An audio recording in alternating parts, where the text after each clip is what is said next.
Assalamualaikum warahmatullahi wabarakatuh. Salam damai sejahtera, Om Swastiastu, Namo Buddhaya, salam kebajikan rahayu untuk kita semua. Selamat siang Bapak Ibu guru semuanya. Selamat siang. Selamat siang semuanya. Alhamdulillah pada kesempatan kali ini kita dapat berkumpul di sini. Ya, untuk sedikit refleksikan diri, ya, berbagi ilmu bersama, belajar bersama tentang diseminasi budaya positif. Bapak Ibu guru, ini adalah materi kita yang saya dapat dalam pelatihan calon guru penggerak. Ada sebuah budaya positif yang harus kita terapkan di sekolah, yang dimana untuk melakukan sesuatu itu harus dimulai dari diri kita sendiri, terutama kita sebagai guru. Ya. Untuk bagaimananya kita mau memberi contoh ke siswa kalau kita tidak berbudaya positif dari kita dulu. Yuk, kesepakatan untuk kali ini kita belajar secara santai, serius, santai, menyenangkan, kolaboratif dan kompak, saling kerjasama. Silakan sambil minum apa yang sudah disediakan, snack sedikit untuk ya haus ini ya untuk lanjut. Ya, terima yuk. Memang budaya positif, apa itu sebenarnya budaya positif itu? Budaya positif itu merupakan perwujudan dari nilai-nilai atau kebajikan universal yang diterapkan di sekolah. Tujuan pelaksanaan pendidikan di sekolah yaitu untuk membentuk murid menjadi generasi yang berpikir cerdas dan berkarakter.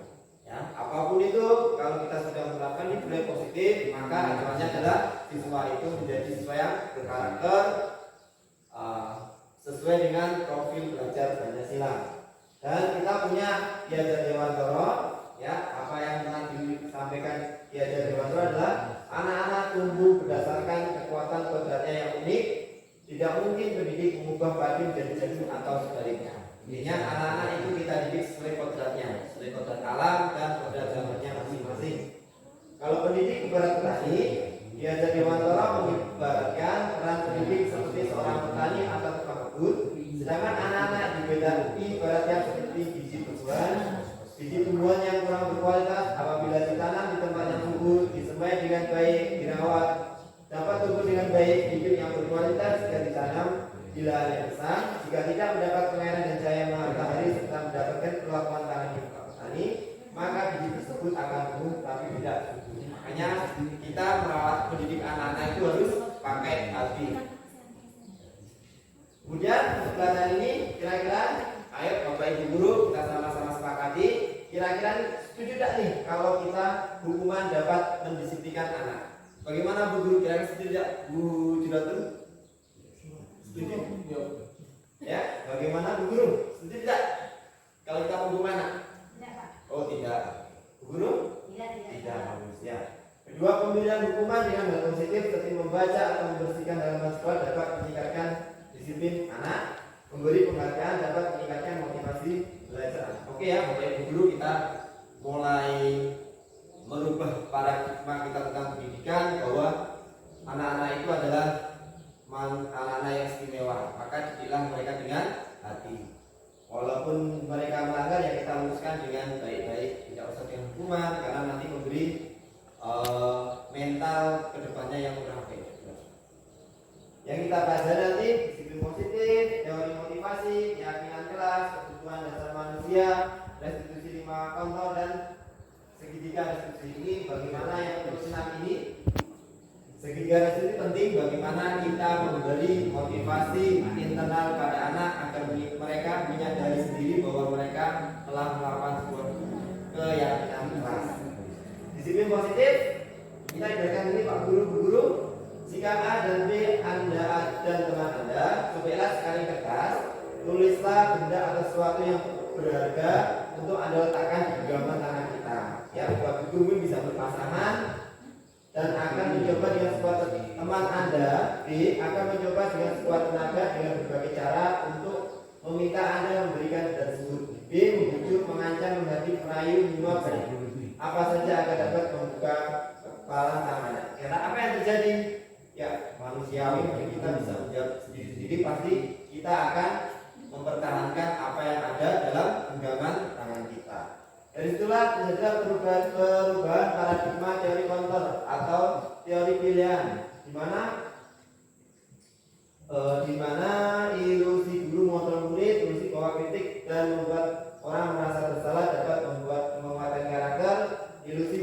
penguatan positif, efektif, dan bermanfaat, ilusi bahwa orang dewasa memiliki hak untuk memaksa. Ini Pak Guru, bedanya antara perubahan paradigma stimulus respon teori kontrol. Nah, siapa sebetulnya yang memberi kontrol?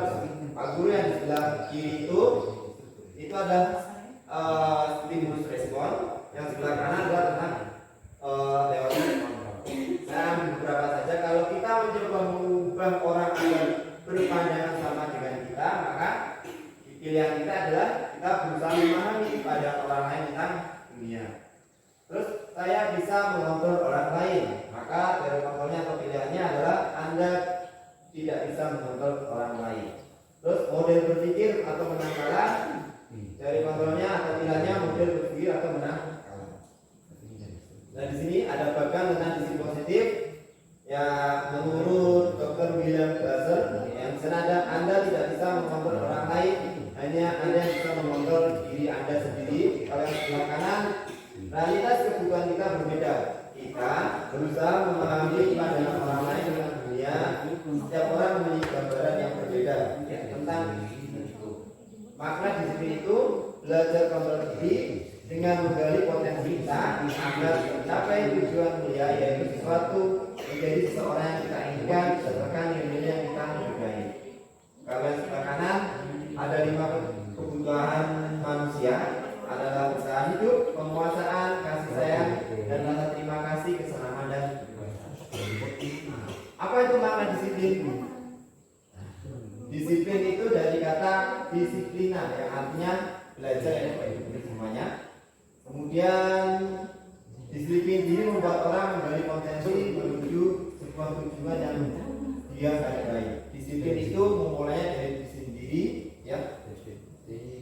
Namun dalam budaya kita, makna disiplin telah berubah menjadi sesuatu yang dilakukan seorang pada orang lain. Untuk mendapatkan kepatuhan, kecenderungan umum adalah menggabungkan kata disiplin dengan ketidaknyamanan, bukan dengan apa yang kita hargai atau pencapaian suatu tujuan mulia. Nah ini Pak Guru, budaya positif yang ada nilai-nilai kebajikan universal. Setiap perilaku atau perbuatan memiliki suatu tujuan. Ini menurut Dr. William Glasser pada teori kontrol tahun 1944. Dengan mengaitkan nilai-nilai kebajikan yang diyakini seseorang, maka motivasi insting akan bergabung sehingga menggerakkan motivasi dari dalam untuk dapat mencapai tujuan mulia yang umum. Jadi sebaik-baiknya kita saat anak-anak melanggar keyakinan kelas, kita harus dapat menunjukkan teori intrinsiknya agar mereka sadar, berharap kedepannya dia tidak mengulanginya. Nilai-nilai kebajikan yang ingin dicapai oleh setiap anak Indonesia kita kenal profil belajar Pancasila. Dan itu ada beriman, bertakwa kepada Tuhan Maha Esa, bersikap mulia, mandiri, bernalar kritis, berkebinekaan global, bergotong royong dan kreatif. Sekarang ya motivasi perlakuan manusia. Untuk menghindari ketidaknyamanan hukuman, maka dia membutuhkan suatu motivasi internal. Kemudian untuk mendapatkan imbalan dari orang lain atau institusi, apa yang akan saya dapatkan kalau tidak melakukannya, pasti ada motivasi internal. Untuk membuat sesuatu yang baik, kita butuh motivasi internal itu. Terus untuk menghargai sendiri, maka kita bukan adalah motivasi, maka kita bukan adalah motivasi internal untuk lebih menghargai diri kita sendiri. Ya, ini kata merdeka menurut Ki Hajar Dewantara.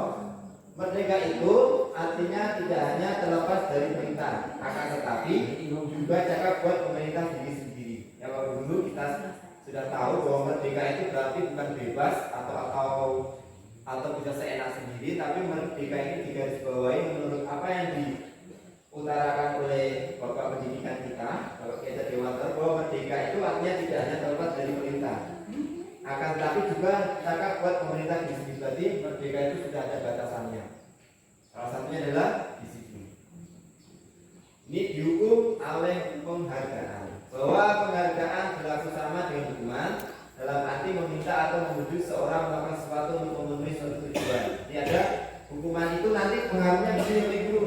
Nanti pengaruh jangka pendek atau jangka panjangnya ini kita beri hukuman. Kemudian penghargaan penghukum, penghargaan mengurangi ketepatan, penghargaan penggunaan tidak efektif, penggodaan merusak hubungan. Itu salah satu kita beri hukuman, efeknya seperti itu.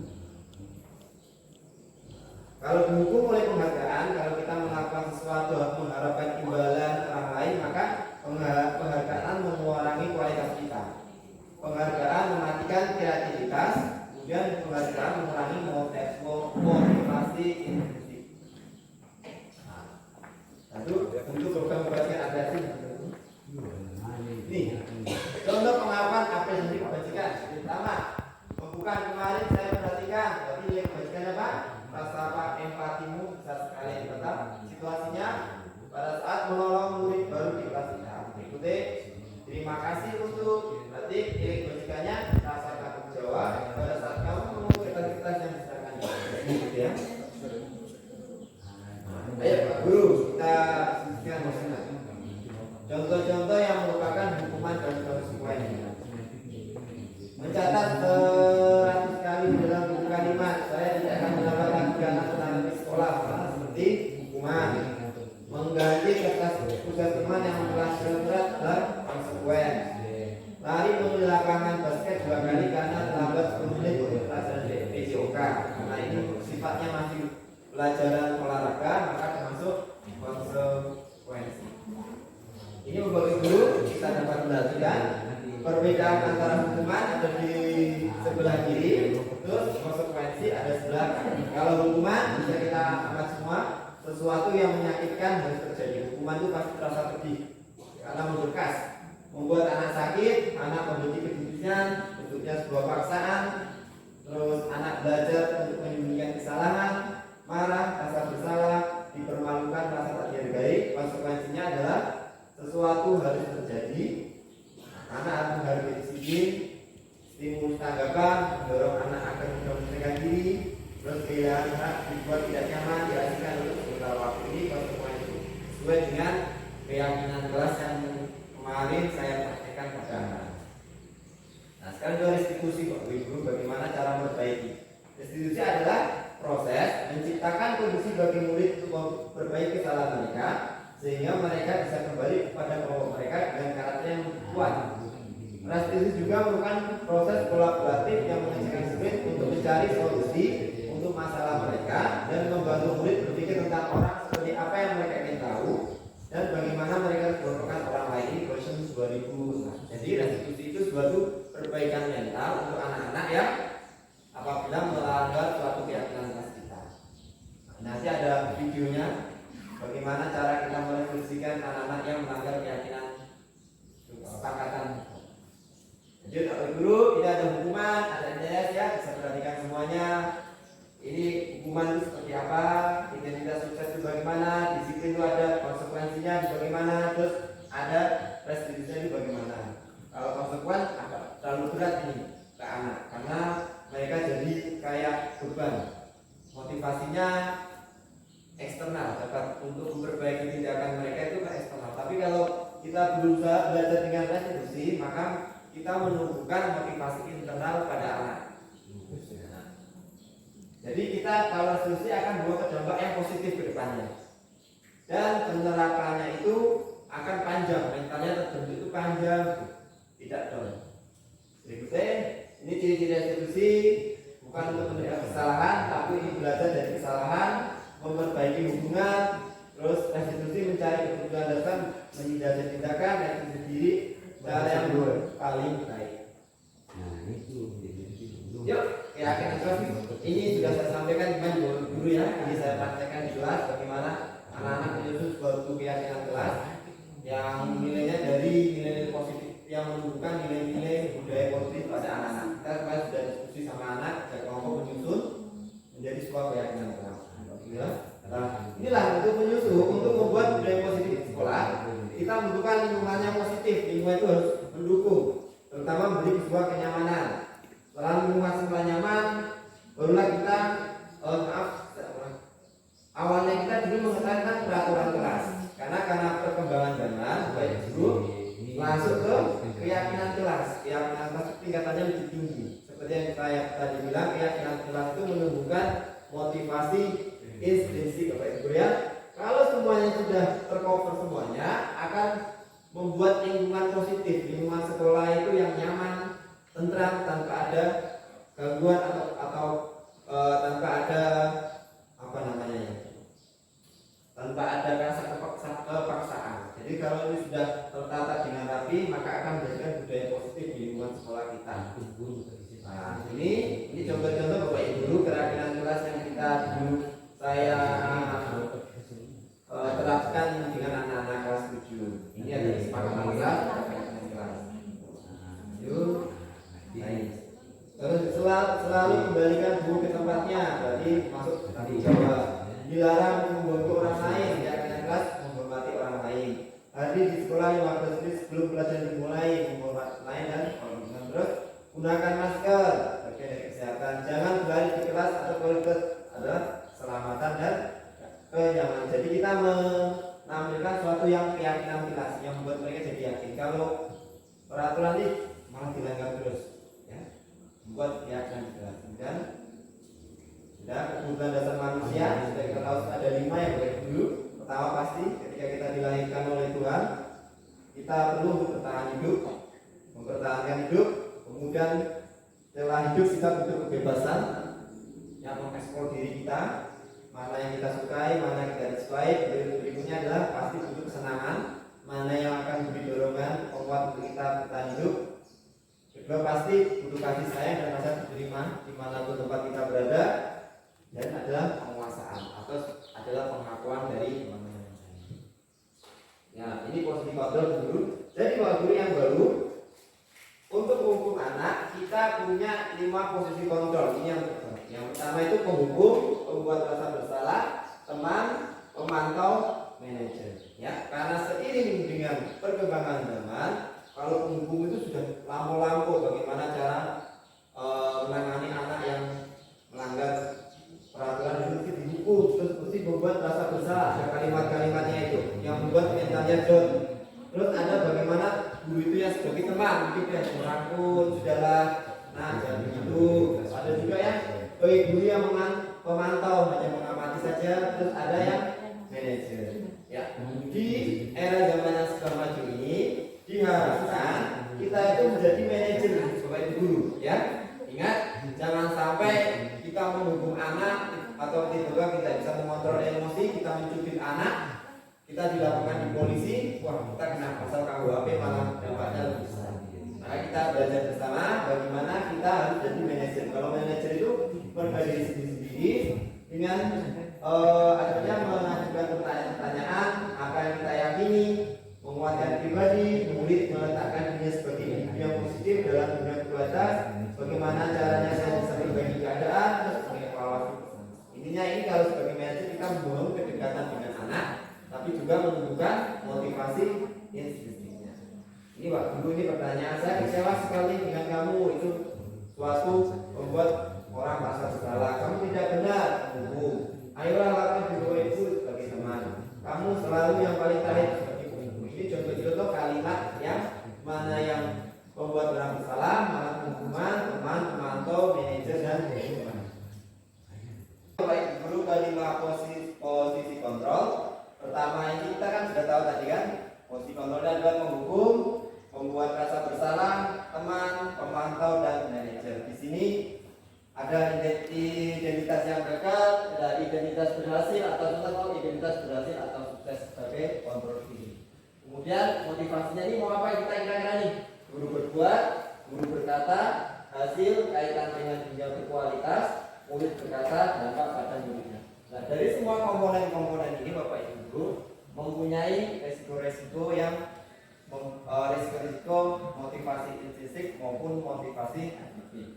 Kalau penghukum, dia akan ketika guru itu ketika menghadapi atau menunjukkan penyakit yang menyindir, biasanya Pak Guru-gurunya benar kita bicara seperti ini. Kamu tidak melakukannya, awas ya, rasakan. Hasilnya biasanya siswa-siswa akan memberontak, menyalahkan orang lain dan efeknya akan berbohong. Lalu kalau kita kaitkan dengan dunia berkualitas, murid meletakkan guru di luar dunia berkualitas. Dia marah, Pak Guru itu sering marah-marahin, saya jadi marah. Terus dampak pada murid adalah akan selalu mengulangi kesalahan. Biasa kalau dimarahi selalu anak-anak membantah. Terus kalau kita memposisikan sebagai pembuat rasa bersalah, maka akan guru berbuat seperti itu, seperti ini, berceramah dan mengatakan seharusnya ibu kecewa sama kamu. Lalu perkataannya, kamu seharusnya kamu sudah tahu, ibu lelah sekali mengatakan ibu stres. Terus hasilnya bagi siswa menyembunyikan, menyangkal, pokoknya siswa itu akan membuat beribu alasan. Kalau kita kaitkan dengan dunia berkualitas, maka guru meletakkan guru di dalam dunia berkualitas. Lalu efeknya murid berkata, maafkan saya. Kata maaf yang nanti akan selalu diulang-ulangi. Dampak pada murid adalah dia akan merasa tertekan. Kalau guru itu selalu mengucap kamu salah. Efeknya dia akan merasa, siswa akan merasa jadi rendah diri. Kemudian yang kedua, identitas keberadaan sukses. Ini sebagai teman, ya. Kadang guru itu bisa memposisikan siswa itu sebagai teman. Tapi kita kalau posisi sebagai teman, Pak guru biasanya berkata seperti ini, membuatkan alasan-alasannya untuk muridnya, seolah murid itu Pak guru kita itu membela murid. Biasanya perkataannya seperti ini kalau kita, ayolah lakukan dengan ibu, masa kamu tidak mau? Ingat, ibu pernah bantu kalian, seperti meminta efek timbal balik. Hasilnya untuk siswa akan jadi ketergantungan. Siswanya itu tidak akan mandiri. Biasanya kalau dapat masalah dari guru satu, dia akan lari ke guru yang selalu menganggap sebagai teman. Kalau kita kaitkan dengan dunia berkualitas, murid meletakkan guru ini sebagai orang yang sangat penting di dunia berkualitas. Biasanya kalau murid mendapatkan perlakuan sebagai teman, murid akan berkata, saya pikir atau ibu teman saya, ternyata begitu ya. Terus dampaknya kepada murid, memang murid akan jadi lemah, tidak mandiri dan selalu bergantungan. Murid akan selalu lari ke kita kalau kita memposisikan sebagai teman. Berikutnya adalah pemantau. Bapak ibu guru bisa menjadi pemantau. Kalau pemantau, biasanya guru akan melakukannya menghitung dan mengukur. Dia akan menghitung, oh kamu terlambat berapa kali. Guru berkata, ayo apa peraturannya? Sudah tahu peraturannya apa? Kamu terlambat itu salah. Hasilnya adalah dia hanya akan menyesuaikan diri bila diawasi. Kalau diawasi cuma menyesuaikan, oh ada pak itu. Mengawasi, hanya mengawasi saja. Sembunyi-sembunyi sukanya di guru murid tipe seperti ini, sukanya ke belakang. Kalau sudah dilirik, lari ke belakang sembunyi-sembunyi. Kalau ada kita baru jalan keluar kantor saja, murid itu sudah lari-lari kemana? Nah ini seperti ini betul. Murid berkata, berapa banyak bintang yang saya harus peroleh, berapa halaman yang harus saya tulis. Itulah ini. Dampak pada murid adalah menitik beratkan pada sanksi atau hadiah untuk diri. Yang terakhir, identitas berhasil atau sukses atau tanggal diri itu menghargai sendiri. Guru meletakkan pada posisi manajer. Setiap ada masalah pada siswa, guru itu menjadi manajer, membangun motivasi inspirasinya pada siswa. Guru berbuat seperti mengajukan pertanyaan tentang keyakinan kelas, apa yang kamu langgar, seperti itu. Guru berkata, apa yang kita yakini, ayo kira-kira bagaimana? Dua, apa yang bisa kau kerjakan untuk memperbaiki masalah ini, ayo. Dia membangun mentalnya, membangun emosinya. Emosi dalam ini emosi yang baik ya. Terus hasilnya adalah menguatkan pribadinya. Murid itu akan termotivasi, mentalnya terbentuk, karakternya juga akan terbentuk otomatis. Kalau kita kaitkan dengan dunia berkualitas, maka murid meletakkan dirinya sebagai individu yang positif dalam dunia berkualitas. Jadi setiap ada masalah itu, murid dijadikan ini individu yang menumbuhkan budaya positif pada diri siswa tersebut. Biasanya murid berkata, bagaimana caranya saya bisa memperbaiki keadaan ini? Akhirnya jadilah sharing sesama siswa dan guru. Terus kepada muridnya mengevaluasi diri bagaimana cara memperbaiki diri. Jadi setidaknya begitu Bapak Ibu guru, 5 posisi kontrol yang perlu kita ketahui. Sebagai guru, sebaiknya kita harus selalu belajar dan mencoba ada di posisi manajer, apalagi di saat yang milenial seperti ini, ya, bukan posisi yang lain. Baik Bapak Ibu guru, untuk menguatkan pemahaman kita tentang 5 posisi kontrol, saya punya video, nanti kita sama-sama diskusikan, ya. Kita amati dulu. Bentar. Dari video ini untuk menguatkan tentang 5 posisi kontrol pada materi ini. Silakan diamati Bapak Ibu, nanti tolong kasih tanggapan ya Bapak Ibu semua.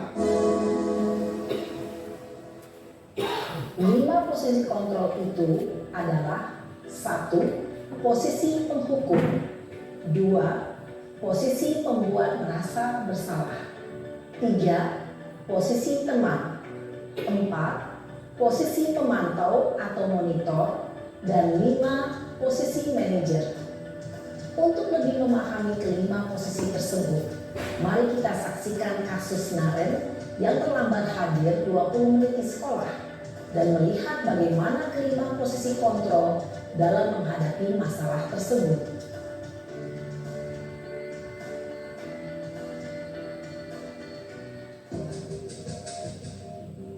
Akan Bapak Ibu guru ini berangkat sekolah.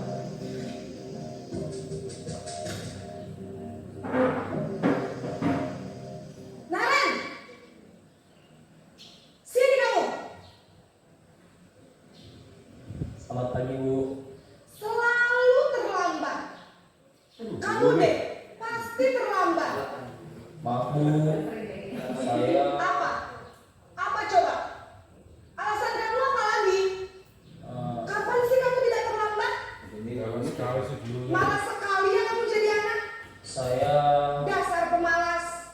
Gak kapok-kapok sih kamu. Sudah berapa kali terlambat? Sana, kamu keliling lapangan basket 2 kali. kenapa saya harus keliling lapangan basket Bu? Kenapa? Kamu melawan ibu. Berani-beraninya jawab. Sudah terlambat, masih berani jawab pula. Sekarang, keliling lapangan basket 5 kali sekalian. Biar kapok. Cepat. Pergi sana ke lapangan basket. Posisi penghukum biasanya berbicara dengan nada tinggi, menghardik, menunjuk-nunjuk, menyakiti, dan menyindir. Hukuman bisa berupa fisik maupun psikis. Ibu dan bapak guru hebat. Dampak yang terjadi pada murid ketika guru berada pada posisi penghukum adalah murid cenderung akan memberontak, bahkan menyimpan dendam.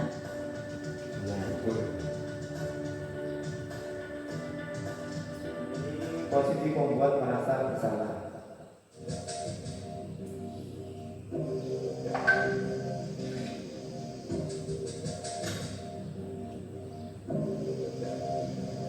Naren,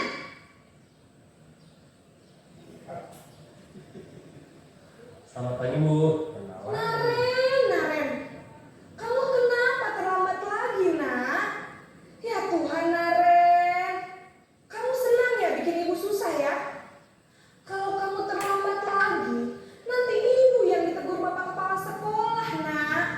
Disangka ibu tidak bisa membina kamu. Duh, gimana ini? Maaf Bu, Duh Gusti Naren. Kamu suka ya kalau ibu ditegur bapak kepala sekolah? Terus, sekarang ibu harus tulis apa ini di buku absen? Ini kamu sudah sering terlambat loh. Ibu harus apa coba? maaf Bu, maaf sekali. Ya sudah, lain kali jangan bikin ibu susah lagi ya nak ya. Ibu tidak akan kuat lagi kalau kamu begini terus. Bisa jantungan kalau ibu ditegur bapak kepala sekolah. Sana cepat kelas. Maaf ya Bu, maaf sekali. sorry. Posisi pembuat rasa bersalah berbicara dengan nada tenang, cenderung lembut. Namun kata-kata yang diutarakan membuat murid merasa menjadi orang yang gagal, memandang buruk dirinya sendiri, merasa tidak berharga, dan tidak sanggup membahagiakan orang lain. Ketika guru mengambil posisi pembuat rasa bersalah, murid akan menganggap dirinya yang bersalah dan ia akan menyimpan emosi negatif tersebut di dalam dirinya.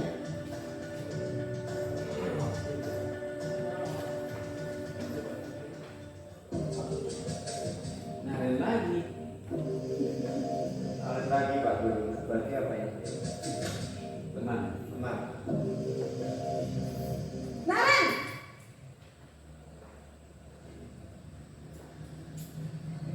Selamat pagi Bu. wah, sudah jam berapa ini nak? Terlambat lagi ya sayang. Iya Bu, habis ibu saya lupa bangun saya Bu.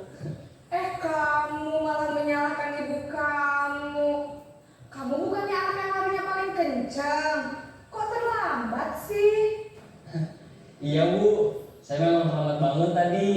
Jadi biarpun saya lari kencang, tetap gak kekejar Bu.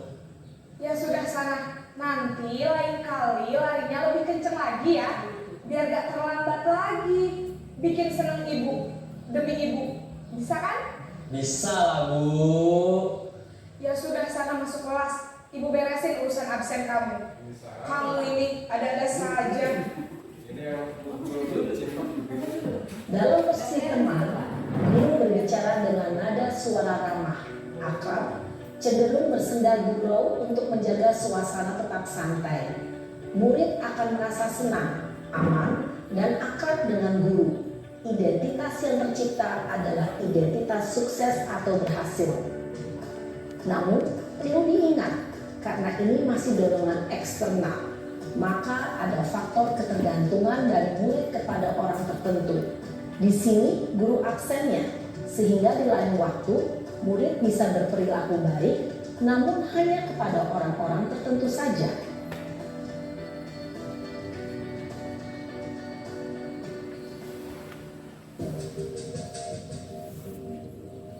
Guru narik lagi.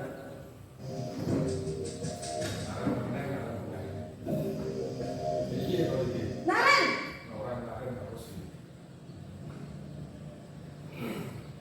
Selamat pagi Bu.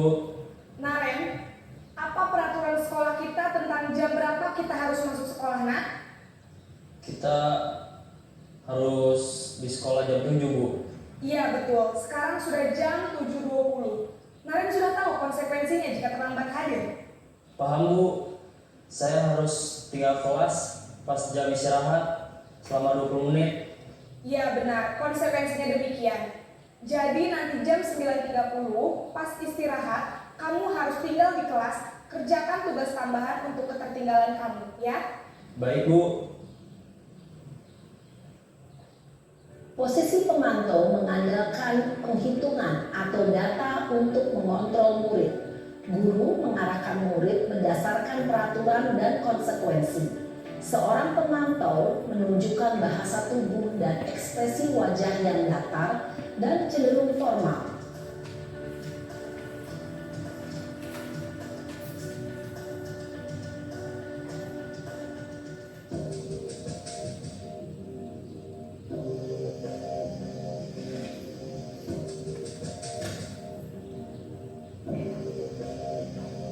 Naren!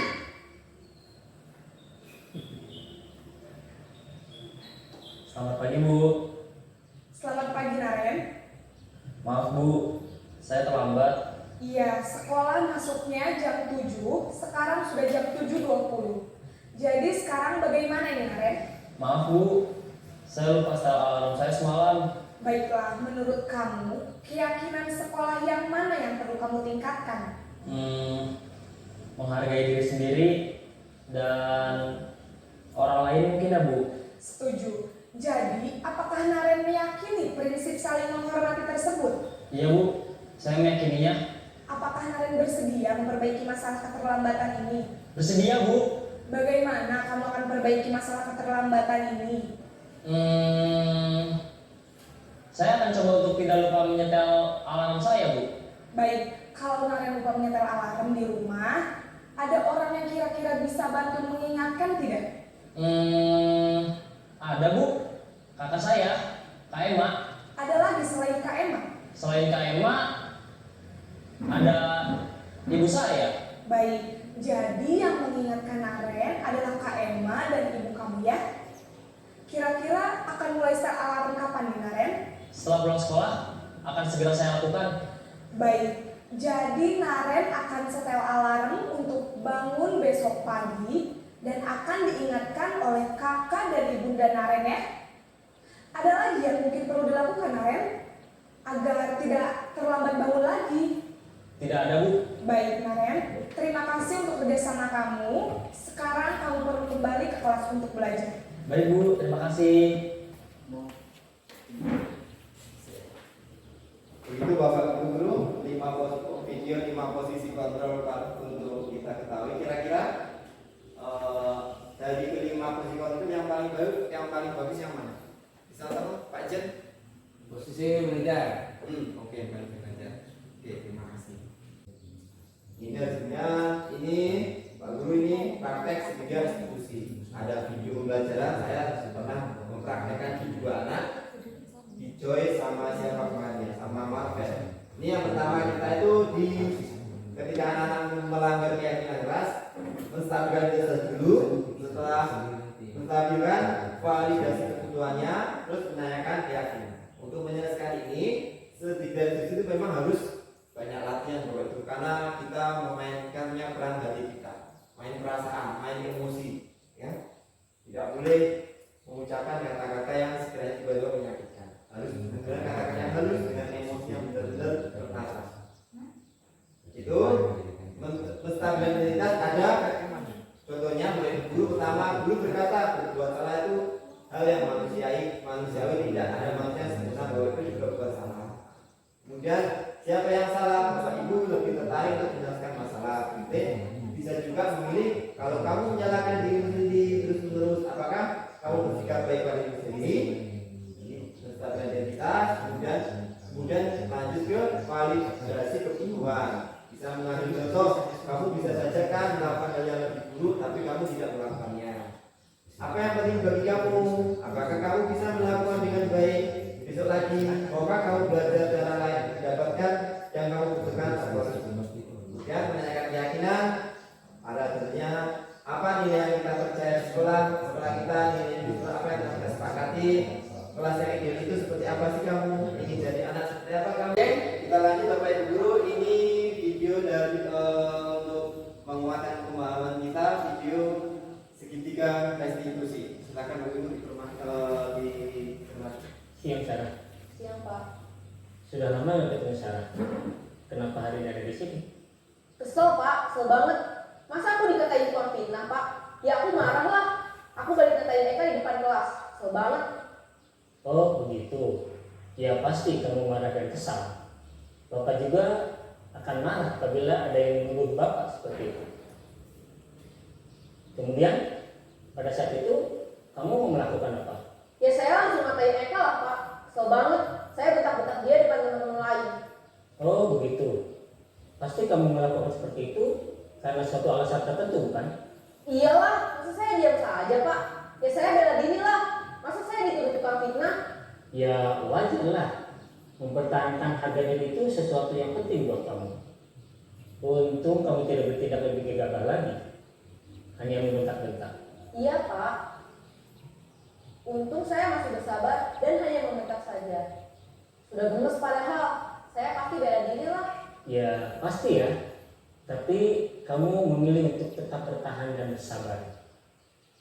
Kamu memilih untuk tidak berbuat lebih parah lagi bukan?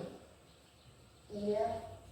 Nah, sekarang coba kita lihat lagi tindakan kamu yang bentak-bentak Eka di kelas. Tindakan kamu itu kira-kira sesuai dengan keyakinan kelas atau prinsip kamu tidak? Enggak lah Pak.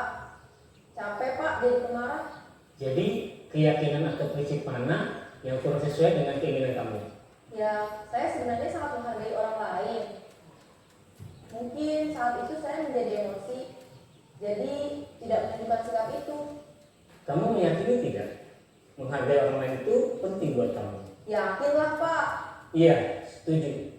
Kita harus saling menghargai. Namun, ada juga keyakinan yang kita sepakati yang perlu kita jalankan apabila kita sedang marah, bukan? Ya, saya bisa lebih proaktif, mulai dengan diri sendiri. Saya bisa jadi lebih bersabar, mengambil waktu jeda untuk berpikir mau apa selanjutnya. Kira-kira kamu bersedia memperbaiki masalah ini tidak? Bersedia Pak. Kalau kamu memperbaiki masalah ini, kamu akan menjadi orang seperti apa? Saya akan menjadi orang yang bertanggung jawab kali ya Pak. Dan senantiasa proaktif. Iya, menurut kamu bagaimana rasanya menjadi orang seperti itu? Ya nyaman lah, bangga bisa bersabar dan tahan diri. Baiklah kalau begitu. Yuk kita pikirkan bagaimana memperbaiki masalah ini.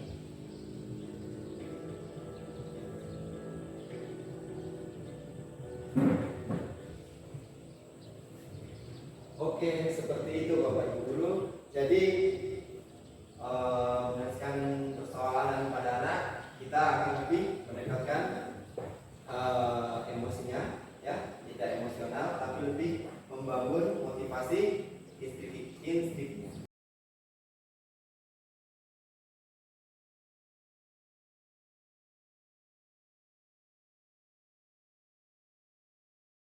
Silakan Joyce masuk, mari. Sudah istirahat? Sudah. Gini Joyce, tadi Pak Guru mendengar laporan dari ketua kelas. Katanya kamu habis bertengkar dengan Mei ya? Iya Pak Guru, harus kesal.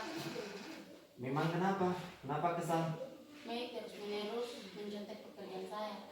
Oh begitu, wajarlah kalau kamu marah dan kesal. Jika Pak Guru ada di posisi kamu, mungkin Pak Guru akan bertindak seperti itu. Iya Pak Guru. Lalu, apa yang kamu lakukan terhadap Mei? Saya marah dan maki-maki terhadap Mei. Tanpa sadar saya gebrak mejanya. Oh begitu, kamu berbuat begitu pasti ada alasannya ya? Iya Pak Guru, masa diam saja? Saya kan sudah susah payah mengerjakan soal, sedangkan Mei yang mencontek tidak mau berusaha sendiri. Oh, ya wajarlah kamu melakukan tindakan seperti itu sampai marah karena pekerjaanmu dicontek oleh Mei. Pak Guru sangat menghargai tindakanmu sampai kamu tidak melakukan tindakan yang lebih parah seperti memukulnya dia. Tindakan kamu menggebrak meja apakah sesuai dengan keyakinan kelas? Tidak Pak Guru. Menurut kamu keyakinan kelas apa yang kamu langgar? Saling menghormati antara teman. Oke. Menurutmu saling menghormati antar teman itu penting tidak? Penting Pak Guru. Baik, kalau menurut kamu keyakinan apa yang kamu lakukan agar tidak marah-marah? Harus lebih sabar Pak Guru. Harus bersedia. Kamu bisa memperbaiki masalah ini? Bersedia Pak Guru. Apa yang akan kamu lakukan untuk memperbaiki masalah ini? Saya berusaha bersabar, yang menahan amarah. Kalau ada yang mencontek, saya akan melapor ke Pak Guru. Tepat sekali tindakanmu. Mulai sekarang lebih sabar lagi ya. Ya sudah, nanti kita kenalin Pak Guru bicarakan sama Mei. Sekarang kamu kembali ke kelas, belajar yang rajin ya. Tetap semangat. Oke, terima kasih ya. Terima kasih. Ya, oke, silakan kembali kelas. Pagi, Marcel. Silakan Marcel. Bagaimana kabarnya pagi? Sehat? Sudah sarapan tadi? Sudah. Oh iya, begini Marvel, Pak Guru panggil kamu karena ada kemarin toh ada laporan dari guru piket. Katanya kamu tuh sering datang terlambat ya? Iya. Sudah berapa kali kamu datang terlambat? Sudah 5 kali Pak Guru. 5 kali. Menurut kamu sering datang terlambat ke sekolah itu satu kesalahan bukan? Kesalahan Pak Guru. Oh iya, baik. Baik, Marvel, Ya, berbuat kesalahan itu hal yang wajar dan manusiawi. Setiap orang pasti pernah berbuat kesalahan, begitu juga Pak Guru. Menurut kamu bersedia tidak untuk memperbaiki kesalahan ini? setuju Pak Guru. Marvel, ayo kita cari solusinya bersama-sama. Iya Pak Guru. Marvel sering datang terlambat ke sekolah, pasti punya alasannya toh? Iya, Kenapa sih Marvel sering datang terlambat ke sekolah? karena saya sering begadang karena anak ini. Oh, sering begadang. Iya. Kamu Kamu tahu tidak keyakinan apa yang sudah kita sepakati yang kamu langgar? Apa? Kalau datang terlambat ke sekolah itu sesuai dengan kesepakatan di kelas bukan? Ya Pak Guru. Menurut kamu keyakinan di kelas apa yang telah kamu langgar, Marvel? Disiplin Pak Guru. Menurut kamu disiplin itu penting tidak? Penting Pak Guru karena membuat saya datang ke sekolah tepat waktu. Oke, bagus. Betul, menghargai waktu itu penting dan sangat bermanfaat untuk kita. Selain menghargai orang sekitar, pekerjaan kita jadi tidak menumpuk, toh? Karena kita jadi disiplin dan juga kita dapat melatih rasa kepedulian terhadap teman, kita saling menghormati, ya. Iya Pak Guru, saya menyesal saya meminta. Ya, Novel, sikap yang sangat baik dengan cara meminta maaf.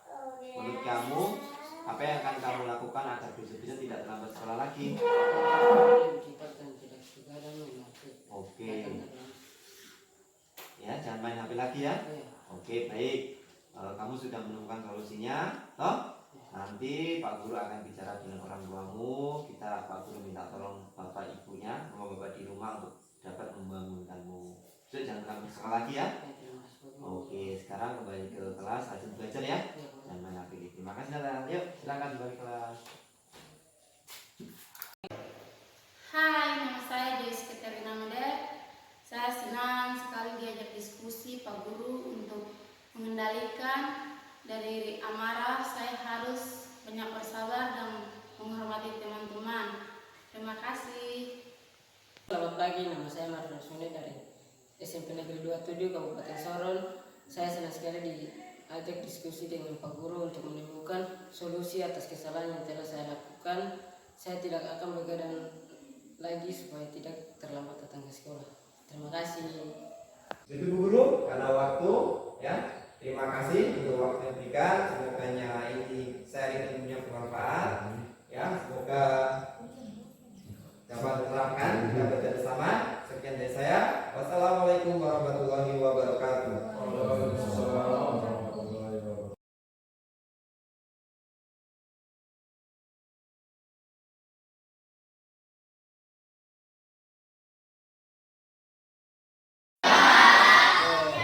Thank you. How are you today? And you? Balas dong. Oke. Sudah. Untuk mengulanginya, perkenalan dulu ya. Tak kenal, nama saya. Nama saya Sukaryono, temannya Bu Guru. Saya berada di SMP di Kabupaten Bandung. Ya. Langsung aja ya. Oke, sekali ini Pak Guru minta bantuan kalian. Kita bekerja sama secara tim, ya. Keyakinan itu tingkatannya lebih tinggi, ya. Keyakinan itu harus lebih masuk ke dalam hati. Seperti kalian yakin akan ibadah dengan siapa? Itulah makanya ada peraturan, terus ada kesepakatan, terus kita belajar bersama, kita bikin sebuah keyakinan yang adanya dalam hati kalian, yang kalian akan melakukan sesuatu apapun itu. Ini tindakan yang salah, ini tindakan yang oke? Bisa? Bisa.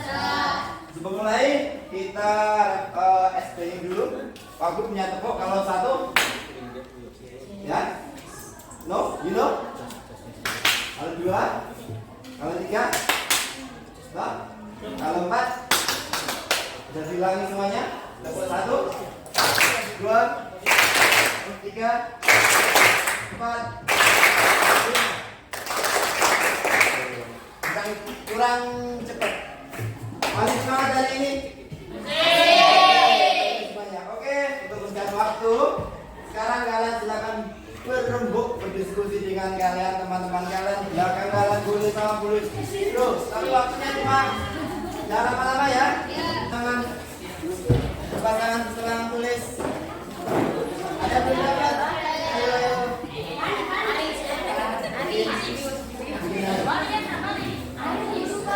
Silakan dulu.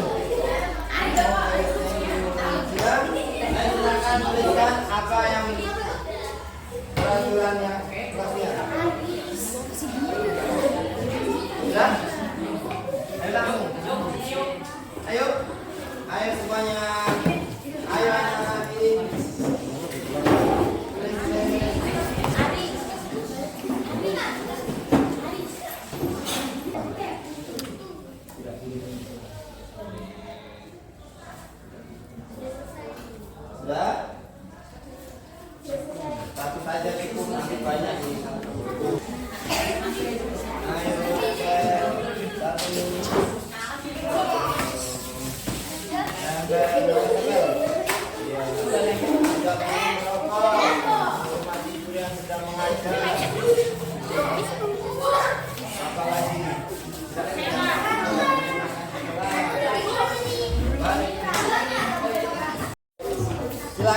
memilih dari ini 5 dari tempel yang ditulis teman-teman di tempel sini, kalian baca 5 saja silakan.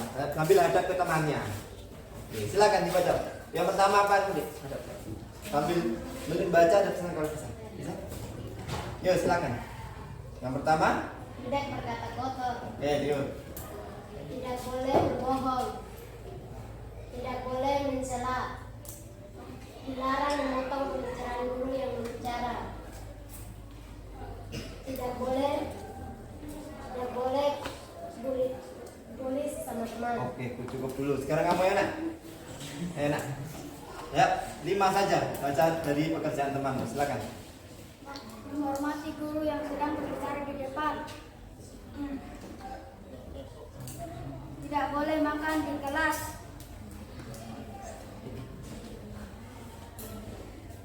Lagi? Ini. Tidak boleh. Tidak boleh. Tidak boleh berantem. Tidak boleh berantem. Apa? Apa ini? Tidak boleh. Tidak boleh merokok. Oke, sudah tutup. Terima kasih ya semuanya, kasih tepuk tangan ke relung hati kalian. Oke, ya silakan 5 menit kalian saling.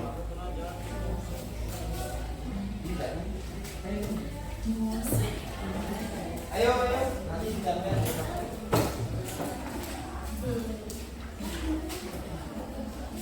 Iya, kan? Ada presiden belum? Tidak. Tidak.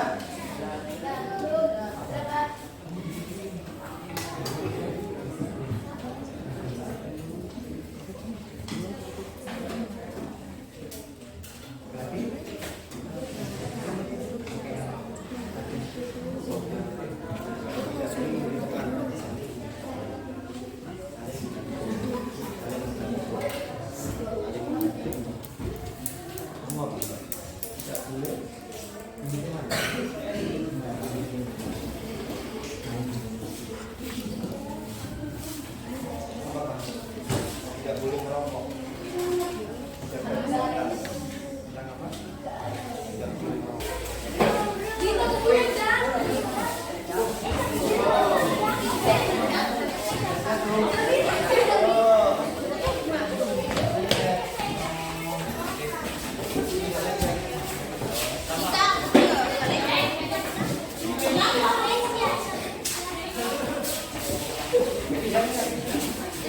Ya, tidak terlambat sekolah, bagian di disiplin. Kemudian apa lagi nih? Saling menghormati, toh? Saling menghormati, saling menghargai. Apa lagi nih? Santun kepada guru, toh? Kalau kalian waktu pelajaran tidak bicara sendiri, bagian pada apa? Kita santun, sopan. Terus harus rajin belajar, bagus. Ini saling menghormati, tidak boleh bolos. Ini tentang kalau tidak boleh bolos apa berarti? Disiplin. Untuk kalian lakukan hari ini menjadi hari yang baik, ya? Investasi waktu yang baik untuk yang kalian hari ini kerjakan, maka akan berdampak luar biasa di masa depan. Semoga sukses, ya. Tetap yakin, ya. Yakin suatu perbuatan itu ada yang baik, ada yang buruk, tapi tetaplah menjadi pribadi yang ya. Terima kasih semuanya sudah menjadi suatu kebaikan. Nanti tugasnya kalian catat rapi di kertas ini, disalin kelas tadi, tulis rapi, kertas ada, kertasnya ada, ya nanti tulis rapi dan ditempel. Oke, terima kasih semuanya. Kita tepuk tangan untuk kita semua.